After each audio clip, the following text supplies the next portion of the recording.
Hello, everyone, and welcome to the Real Positive Girl podcast with me, Sabrina.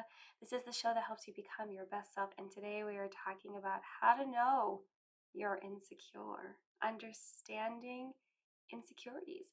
But before we jump into that, as always, I want to invite you to come say hi to me on social media. I'm at Sabrina Joy Perozo on both TikTok and Instagram. If you didn't know, you can now DM people on TikTok, whether they are following you or not. So come DM me both on both Instagram, TikTok. Come say hi. Let's be friends online. I would love that. You can also just send me an email at realpositivegirlpodcast@gmail.com. So if you want to say hi, you have any questions, you want to submit a topic suggestion, whatever you like, whatever you need, I am there for you in the emails. If you take a look down into the show notes below, you will see a lot of things. You will again see how to spell my name. If you want to come say hi to me on social media, you'll see the email address. You'll also see where you can submit topic suggestions anonymously if that is what you need.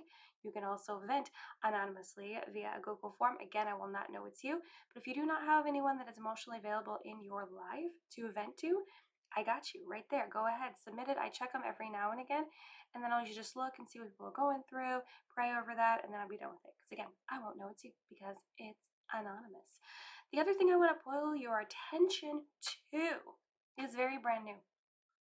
Very brand new. It actually just happened like a couple hours ago, maybe not even that long. So, I've talked about how you can go out and purchase the Emotions Everyday Journal Planner Hybrid that I came out with at the end of October of 2022. Now, as of today, it is available for you to purchase on the Amazon platform. Now, get excited. It's just that if you go look like right away, like within the first 7 days, I think, it's not going to have as much content on there to tell you exactly what's in it. So if you do need a better reference for you to see like what the actual pages look like and what the experience of using the planner journal will be like, I highly encourage you to hop over to my website and look at all the photos there, because with Amazon, things kind of go a little bit slower. So you can purchase the journal there on the platform. It just, when you go look at the listing page, there's none of that details about what the pages inside the journal look like yet. Yet. It's coming soon. The other benefit of buying it on Amazon now is that you will be able to buy it at a lower price. Now, anyone that's already purchased it at the higher price, yeah, that's just the way that it is.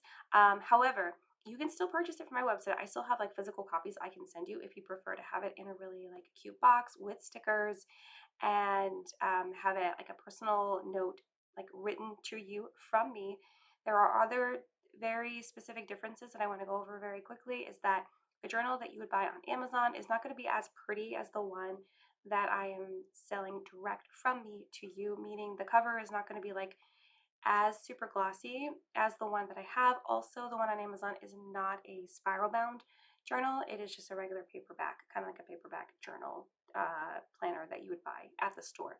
So those are the big differences. The inside, the pages, all the same, all the same. It's just not going to like open as prettily because it's not a spiral bound, which is like I feel like king, but it's not an option for being able to sell it on Amazon. So anyway, if you have wanted to purchase the planner journal, but you're like, yeah, I don't know that I could afford to pay the higher price on my website. Totally, I get it. I understand.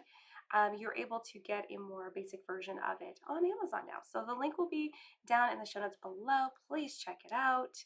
You guys are the first people I'm telling outside of my husband. And so you can go ahead and get a copy there. Again, it does not have a lot of details in pictures.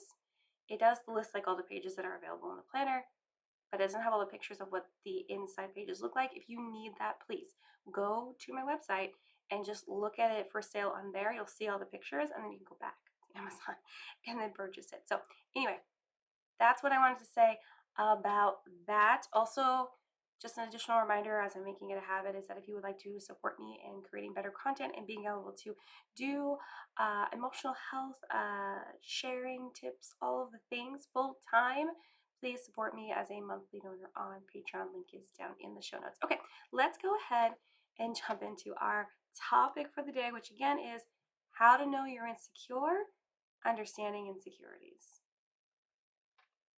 Being insecure was like a pastime for me growing up. Doesn't that sound crazy? It's just like, a hobby, just something that I did as a child of the 90s. But being insecure, yeah, definitely pastime for me. That's, yeah, okay, well, thinking more deeply about it, it does sound sad. But anyway, we all know that I was a hardcore people pleaser. If you're not new here, and if you are new here, just so you know, I definitely was riding. I was driving the struggle bus of being a hardcore people pleaser. Now I'm kind of like a former people pleaser. We're in recovery here. But beyond that, growing up being a people pleaser, I also believed more of what people told me about myself than what I thought of myself. Does that make sense? People would give their opinions and like say what I am or what I'm all about and what I'm good at, what I'm not. And I would accept that as fact as opposed to looking deep inside and using the skills of self awareness and understanding of who I am and actually having self esteem. I I would not do that because that would be the proper way. I lacked confidence and self esteem. So there were very few opportunities for me to feel good about something I did or could do, right? And I'm not saying, let's be clear, I am not saying that I am blaming like me growing up with like people like that and whatever situation I'm in, that is the reason why I was so insecure. It is definitely a piece of it. But also, I feel like as a child, it's harder for you to grasp the ability to, not care what people think about you, especially if you're not getting that in the environment that you're growing up in which I definitely did not. So it's a tough thing there, right? But I'm not just saying like, oh my gosh, it was my parents' fault altogether. Because as I got older, I definitely could have like worked on it. It was so ingrained in me anyway. We're not making excuses. I'm just saying I lacked confidence and self esteem. And I was like number one insecure girl. Like, that's where I was. And, there was this standout memory that my therapist and I speak about from time to time to really like put into perspective part of like why I deal with insecurity so deeply. And I say like it's standout memory because it's a memory that comes top of mind often when I think of different reasons for how I respond or react to things in my life based upon this experience. So, and it's a pretty short story. So, where you're like, oh, do I need to get some popcorn? You can if you want. I remember being 9 years old and had these plastic like toy blocks, not really blocks though, that connected together to like to create like whatever you wanted, right? You could build like a house or like a truck, or you can build, you know what I mean? Like they connected together on like all sides and they were like square looking. I couldn't even think of what like the real toy would be called because I'm pretty sure whatever I had was like an off brand. But anyway, nonetheless, you could like, you know, some sort of like builder toy for kids. And honestly, to be honest with you, I'm pretty sure that these pieces were pieces like collected together from various like Happy Meals. I'm not kidding. I'm not kidding. So yeah, this builder toy. So I remember sitting in the living room of the apartment that my dad and I lived in and deciding to make something to hold our TV remotes in because my dad had mentioned previously, like not recently, but like, days or maybe a week before, that it was difficult to find all the remotes because there wasn't a spot for these to be all the time. And when I say all the remotes, it's definitely not like the craziness that maybe people would have today. Or actually, I feel like it's gotten better because you can like program one remote to do a lot of things. But I think we had like two or three remotes because there was like one for the TV, and I think one for like the VCR, and I think one for like the cable. And that was like multiple remotes that we had. So, anyway, um, yeah, so he had mentioned that it was really difficult and there was like not like a spot for them to be by like the couch or the chair. There was in the living room, right? So I built this like little caddy out of this like builder toy things that I'm talking about to house the remotes. And I felt really proud about that. I was like, okay, I'm going to solve this problem, right? I'm going to help. I'm going to be a helper of this single dad that is raising me. I'm going to do something, right? And I felt so proud about it. But this is like the important part of the story. When I went to show it to my dad and be like, oh my gosh, look what I made, right? I helped solve a problem, right? He said something to the effect of, that's great, but have you done this? And I can't exactly remember what it was. Like, have you done this? It's probably like a chore or something else. Or even this to help, which that would have been like organizing something or telling someone about something that he does. And, really just pushing it all back to like him, right? He's like, that's great, but really what you're saying is not important to me at all whatsoever. And so the whole experience led me to believe that making a decision on my own, being autonomous, like things that the thing we're supposed to like grow into as we become like adult human beings, um, making a decision on my own to do something helpful was the wrong thing to do. And that the things I was proud of, that I was like proud about, didn't matter to others. Like that's literally the thought process that it was like me going through. And I'm just like, okay, great. I tried to solve a problem for you. You didn't really care. It was all about like, did you solve the problems that I gave you to solve? Um, yeah, and it just really sucked, right? And I just remember thinking like, man, I was really trying to help. And don't get me like I have helped in so many ways growing up. And I'm not here really to defend myself. It's just more of like it was that moment where it was like all my own idea and I was gonna do something. And I thought it was big.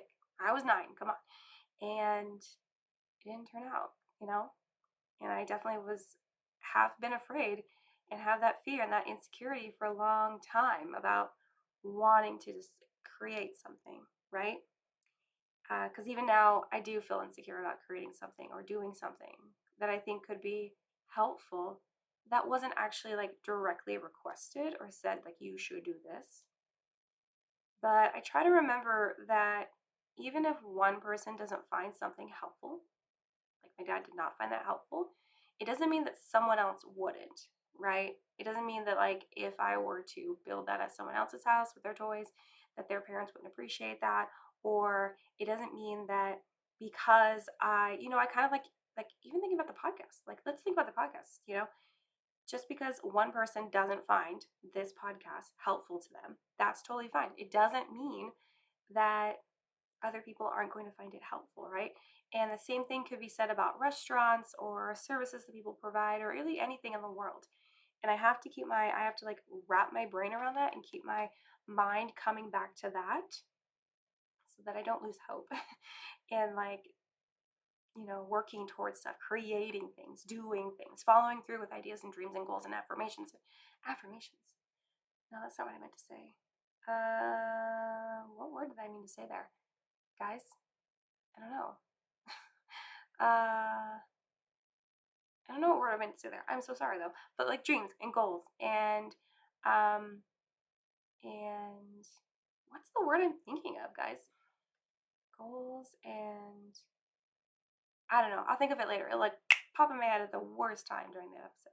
But anyway, you know what I'm talking about. So I just have to like recenter my mind in remembering that just because one person doesn't appreciate it doesn't mean there won't be anyone that doesn't appreciate it. And when I am feeling unworthy or less than, or like I don't matter, which unfortunately these feelings do come up often for me. This is like a core thing that I am working through, and it's probably going to be the next thing that I talk about in therapy because there's been a lot of things that I have been focusing on in therapy, and now we're ready. We're ready for like a new thing to focus on. And I think this is going to be one of those. But when I feel that way, I try to examine what is contributing to feeling this way and whether or not this is a true insecurity or something that is fleeting, right? Because just because you feel insecure about something in the moment, it doesn't mean that that's like a forever insecurity, like one that you're grasping on, that's like your best bud, like hanging out with you all the time. It could just be a moment where you feel that, but then it's just like, that temporary fear, and then you're able to like push past it and you're like, whatever. So that's not a thing. Happens every now and again, right? So that would be fleeting compared to an insecurity that's just like stuck on you like glue.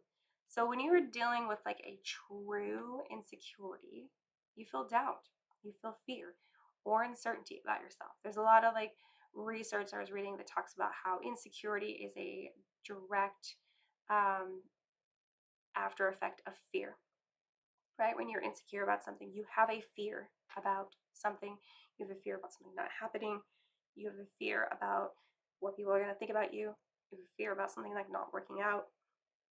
You have a lot of fear. And, fear, doubt, uncertainty, having these feelings from time to time again is no big deal, right? And totally normal.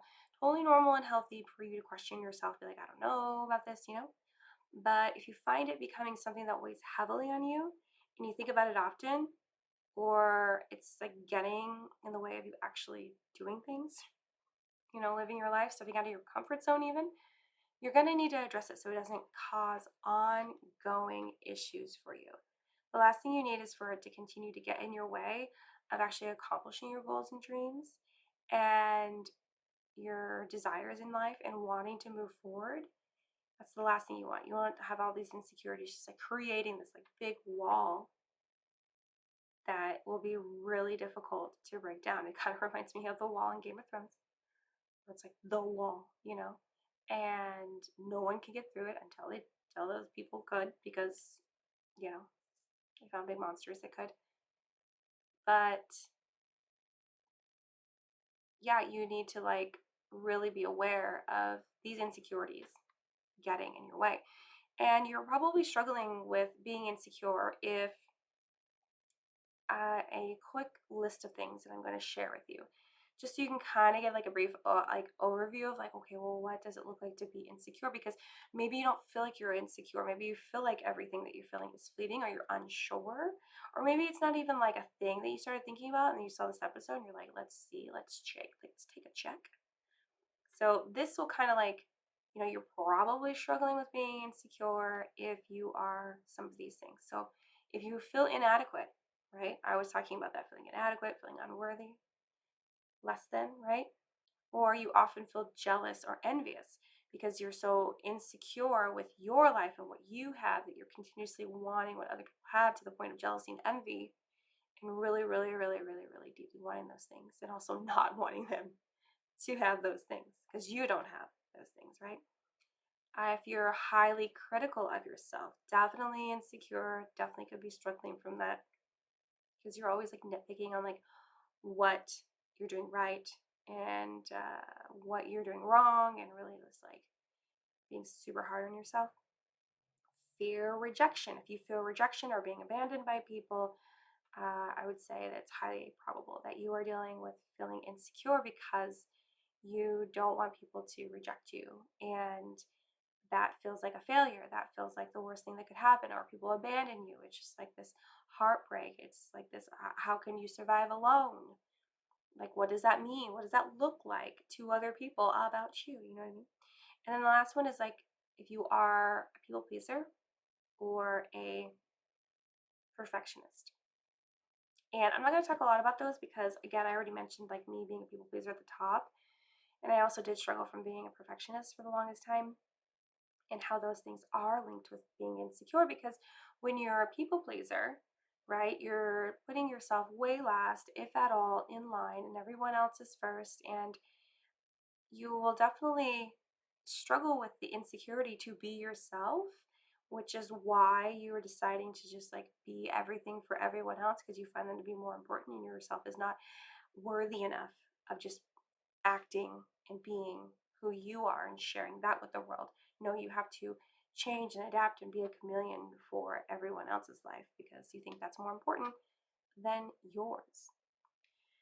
And so insecurities, when we think about it, and maybe that can give you kind of like a little step in the direction of like, wow, maybe I am struggling with being insecure. But insecurities can become something that's even harder to manage when it's like coupled and combined with comparison, right? And you might be thinking, well, Sabrina, like you already talked about some things where it's like if you are, jealous or whatever, comparing, then you are insecure. And sure, but like if you really think of like how you're insecure on, let's say, your fear of rejection, right? And that is like an insecurity in you. But if you couple that with comparison, it can feel even worse, and your insecurity could drive even like deeper into you, because you don't want rejection from other people. You don't want to have that feeling of failure like over your head, but then also you compare yourself to other people and how they made the same mistakes yet they weren't rejected, or these other people that are doing the same things in their life yet they will never be rejected or they don't have the fear of rejection. And that just, it's like, why? It just feels very unfair. So we can feel insecure about the way that, like, here's another good example that I pulled right from me, personal experience. We can feel insecure about the way that we sing because we have been told that it's not the best or it doesn't sound the same as others, right? And I actually like singing. I do sing on the worship team at church, but there have been times, like especially when I was younger, it's not like my voice wasn't as tuned in as it could have been. Didn't put enough work into it at that point. So yeah, so because people told me that it's like not the best or doesn't sound the same, but when you couple that with thinking it needs to be the same as someone else's, you are really rooting in that deep insecurity because not only now are you believing the opinions of other people saying it's not that great or it doesn't sound the same as others, now you're adding on this comparison of like, well, okay, well, apparently my voice now needs to sound like Whitney Houston or Mariah Carey, and I'll never get that way. And now it's just going to be like, well, I can't sing now because I'm not going to, be able to check off those things on this long list now that I've created, being insecure around my singing voice or like whatever it is, you know what I mean? So it can be really tough. Like, I just wanted to highlight the fact that, like, insecurity plus comparison and, like, whatever way of the thing that like, that you're insecure about, that could be like your finances, your job, your body, like, where you live, a talent or a skill that you have. It just really doubles down. It just really doubles down, is what I'm saying. So be aware. Just giving information here. Um, If you're unsure how to tell if you struggle with being insecure or not, which is kind of like what we've been talking about so far, then you're in luck because that's exactly what we're going to talk about today for our tips section. So, this episode will share tips on how to determine if you're struggling with insecurity, which we're about to get to in a minute. And the next episode at the end of the week, the one that releases on Friday, will go over how to manage your insecurities so those don't end up controlling you, which is a lot of times what happens. It's like we have this fear of being rejected, and that controls us from allowing us to step outside of our comfort zone and do more things and actually allowing ourselves to fail and make mistakes and really test out that if we are rejected, then it's really more of a reflection of the other people and not us and things like that. Um, so yeah, listen to this one and then be excited to listen to the one that comes out next. That'll tell you how to manage your insecurities. So before we get into the tips, as always, I want to give you my little spiel because it's important that I do. So I'm about to give you 5 signs of someone struggling with being insecure. But if you find that the signs and the list and the tips and the advice that I'm about to give you does not align with what you think would help you determine whether you're struggling with being insecure or not, I encourage you to seek a therapist or a counselor, and they'll help you figure out what would align best with you. Because again, everything that I'm sharing is based on my own knowledge and research, my experience, and the experiences of others I'm allowed to share. If you find that you don't want to talk to a therapist or a counselor, totally cool, totally fine. I encourage you to go to our best friend, Google, and type in how to know if you're struggling with being insecure or whatever that is. And you'll probably come up with a lot of research and articles and blogs and things and videos for you to watch to help you better determine if you are struggling with being insecure. Okay, here are 5 signs of someone struggling with being insecure. The first one is you can't feel good about yourself until you brag about yourself to others. So often, you living in your insecurity want to step your big old boot on other people's necks, and you can't feel good about yourself until you're telling everyone about like how great you are or how smart you are or how you accomplished this, that, and the other. And that is like the focus topic of every single conversation because you need people to know that you are here and you are the best. That's the kind of thing, right? You are so insecure about someone thinking that you're not smart or that you're not amazing and you're great about all these 10 things that you need to update them on and share.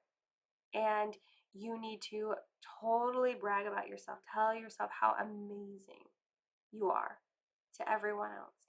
And that is definitely a sign of insecurity because, again, you're so insecure about people thinking less than you or not thinking you're awesome or maybe not even thinking of you at all that you have to share and brag about yourself to this like extreme level. Does that make sense? Okay, I think you get it. Number two, you often undercut other people's opinions. You often undercut other people's opinions. So basically, you disagree with everyone else to elevate your own opinion. So it's kind of like one upping everyone. So let's say that you enter a conversation, and again, this is just like in theory, if you're struggling with insecurity, you get to make that call, that decision. But let's say you enter a conversation and someone is like, yeah, like snow comes from this type of cloud. And you're like, actually, it doesn't. The name of the cloud is actually this. And it only comes around during these temperatures and blah, blah, blah, right? And so you're entering that conversation with needing to disagree with everyone says, just so you can kind of like one up them and what they're saying so that you can be seen as the person that's more right than them, and you might get more respect, you might get more attention, and you think that people are going to like you more. It helps people again see you as someone that's valued, someone that's smart, someone that they should be interacting with, which you think that's what's going to happen, and a lot of times the opposite doesn't, because they're just like, oh, why? You didn't say anything different, really. You just added scientific words or stuff like that. You know what I mean? And so we're really just pushing their, like, who they are and their agenda onto other people and disagreeing with them because they need to look as good as they can. So you often undercut other people's opinions. Number three, you allow past experiences to dictate future ones. You allow past experiences to dictate future ones.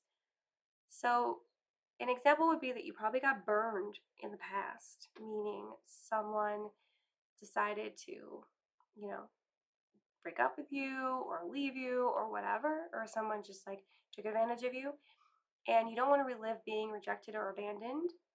And so you're like, okay, well, never again. I'm not going to get into this relationship, or I'm not going to get into this situation ever again, right? Just one time. Or you stood up for yourself once and it didn't work out, so never again, right? And so you're so insecure about that situation happening again, about someone taking advantage of you, or someone like, stealing from you, someone talking down to you when you're actually trying to stand up for yourself, and it just seems like it's all going sideways, and you think it's going to happen again, then yeah, you're like, I'm never doing this again. And that's definitely a common sign of someone being insecure, because you're insecure about that one thing happening. So you are doing everything you can to prevent yourself from like reliving that again, even if that means missing out on opportunities where you could grow and become your best self, opportunities that help you like excel and meet your goals. And it's kind of crazy to me, right? It's just like you allow these like one time things, or maybe it happened a couple times, but you're like, no, I got burned, we're not doing that again, as opposed to trying to figure out a better way to go through that experience, situation, or whatever it was. So you allow past experiences to dictate future ones, and we shouldn't do that. I'm like holding myself back from actually like giving, like a commentary on like how we would turn this and manage it better. But I'm gonna wait. I'm gonna wait till next episode. So, yeah. So you allow past experiences to dictate future ones. Number four. Number four is a good one. I mean, they're all good ones, but this is a good one. You're defensive. You're defensive.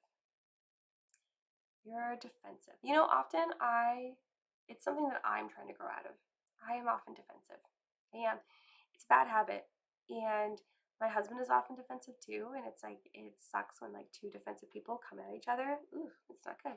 We're working on it though, together. It's a struggle. I don't think I'm driving that bus, but I'm definitely up near the front. But yeah, you can definitely see that you're struggling with insecurity, or you are insecure if you are defensive. You don't want to be categorized as anything negative or lacking of anything. So you fight back any opinion that might denote that, instead of just letting these opinions go. So you're like, okay, I don't need anyone to say that, like, oh, you're not doing that great. And you're like, no, I'm actually doing really great. I'm actually doing really great. Or you don't understand. 10 of these other 10 people said I'm doing absolutely fantastic. And it just means that you don't know what you're talking about. And you have no idea. And you should not be, like, discussing whether I'm doing great or not. Like, that's like a really, like, dramatic example. But it is, I feel like it's a good one of being defensive. So you are literally pushing back on any sort of possibility of you being characterized as anything lower than this esteemed, amazing, awesome person. And you're definitely going to throw things back in other people's faces because you can't possibly be seen as anything lower than what you think you are, right?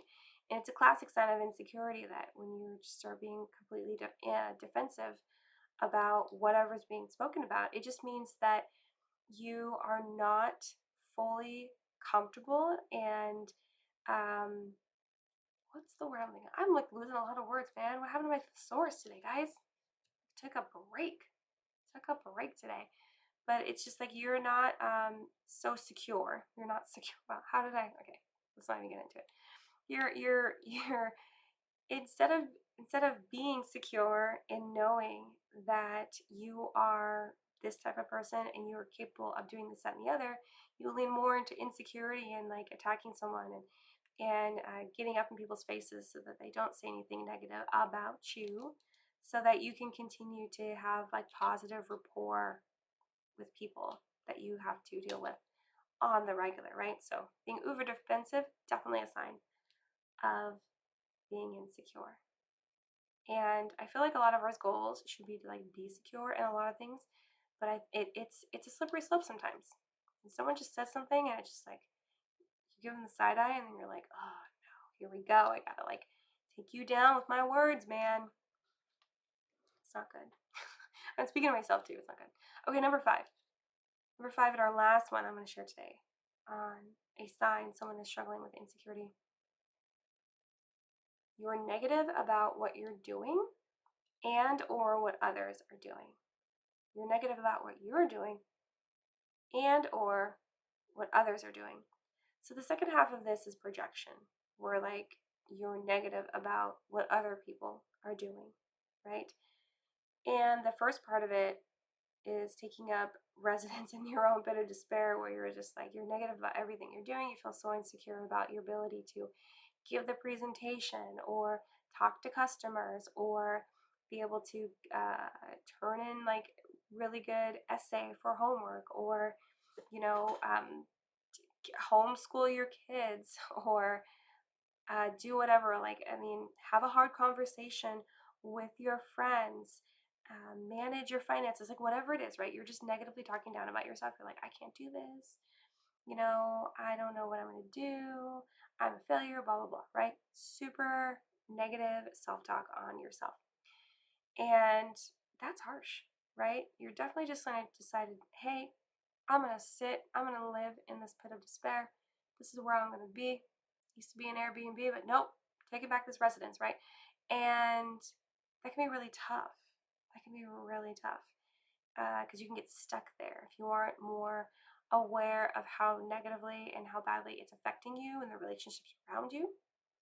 If you can't like shake it and be like, wait, I gotta wake up. I gotta figure this out. Life can be better. It's okay. But going back to the second half, where it's you're negative about what other people are doing, it's generally like you're projecting.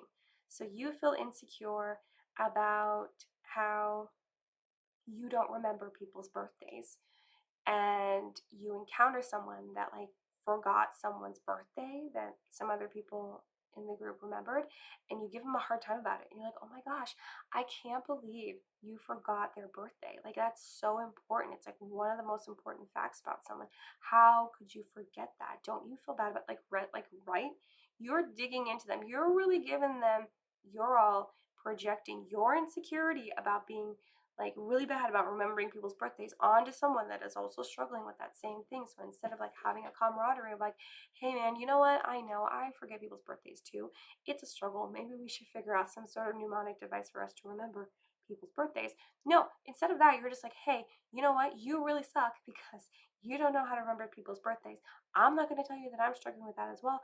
I just want to make you look bad because I feel very uncomfortable about that thing and I feel very insecure about that thing that is a fault in me. I feel like projection is one of the top ways for people to display their insecurities.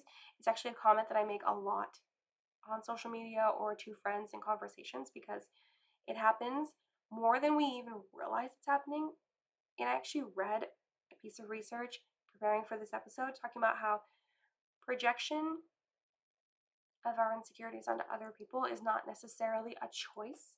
It's a defense mechanism that just comes naturally to us. And I have to research that more, but I'm inclined to agree because oftentimes when we are projecting on other people our insecurities, we are not realizing that we're doing it. It's not like, hey, we're gonna be mean in this moment. No, it's just like we are being mean.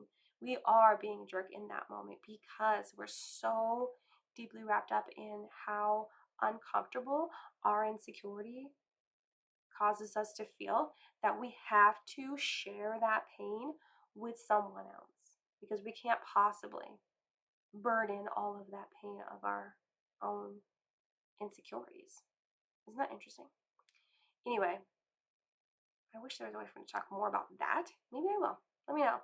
Send me an email, send me a DM if you're interested in me talking more about like projecting your insecurities onto other people. I could make that an episode, probably like next week. I think that could be helpful. I don't know. Probably a shorter one, but it would be good. But that's it. That's all 5 signs of someone struggling with insecurity, being insecure. And that's all I have to share with you on this topic. So I hope it was helpful. I appreciate everyone listening, downloading, and sharing the show. I do encourage you to share the show as much as you can. It's like one of the best ways to help me if you are not interested in doing so financially. But thank you so much for listening to the Real Positive Girl podcast. Again, with me, Sabrina. Please check the show notes below. Maybe you're interested in signing up for the weekly newsletter. I didn't even talk about that at the top of the show, but we have a weekly newsletter. It's getting better every week, currently, trying to add fun things to it. I was supposed to add a recipe to it last week. I forgot. It's going to be in this week's because I've already created it. I just got to drop it in to the whole format when I build the newsletter. So stay tuned for that. It's one of our favorite meals we can eat. We like to eat in our family. That I can also eat on this elimination diet that I'm currently on. You can check the show notes for how to say hi to me on social media. You can also check out my first product on Amazon.com. Again, the journal, it's more of a stripped down version of it. You're not going to get stickers, not going to get a special note from me, and it's not going to be spiral bound. But it's going to be all the same content on the inside, and the cover will still be the same on the outside, just not as glossy for half the price. So check that out, all those links, everything down there. But until next time, have a good one, and I will see y'all next time, okay? Bye, you guys. I don't know what's wrong with me.